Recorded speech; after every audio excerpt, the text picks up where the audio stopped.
হঠাৎ করে কোথাও কিছু নেই, দেখছি মায়ের শরীর ফুলে গেছে সারা জায়গায় ছোপ ছোপ ছোপ ছোপ হয়ে। তার জন্য এখন ডেটল জল দিয়ে গা হাত পা মোছাচ্ছি। হঠাৎ করে কানের পিছনটা ফুলে গেল, এই যে দেখো কানের পিছনটা দেখো ফুলে কি হয়েছে, এই যে র্যাশটা বেরাচ্ছে, এই র্যাশগুলো থেকেই এইভাবে বড় বড় হয়ে এরকম বড় হচ্ছে। এই যে দেখো চাপ ধরে এখনই ভাতটা খাইয়েছে, এর জন্য ওষুধটা খাইয়ে দিলাম। এখনই একটুখানি ডেটল জল দিয়ে, উষুম গরম জল দিয়ে আর ডেটল দিয়ে একটুখানি গা হাত পাটা মুছিয়ে দিচ্ছি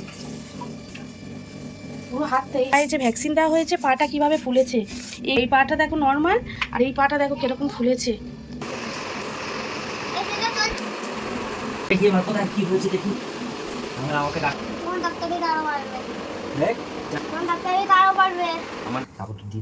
আমার শোনা, এই যে দেখো কি সুন্দর মিলিয়ে যাচ্ছে, এবার আস্তে আস্তে মিলিয়ে যাবে। তুমি কিছুতেই ঘুমাচ্ছিল না, তারপরে জোর করে কোলে করে নিয়ে মাথায় মাসাজ করতে করতে এই আধা ঘন্টা পর গিয়ে এখন ঘুমালো। হাতের এই জায়গাটা দেখছো, এই জায়গাটা দেখো কেমন ফুলেছে, এই যে দেখো।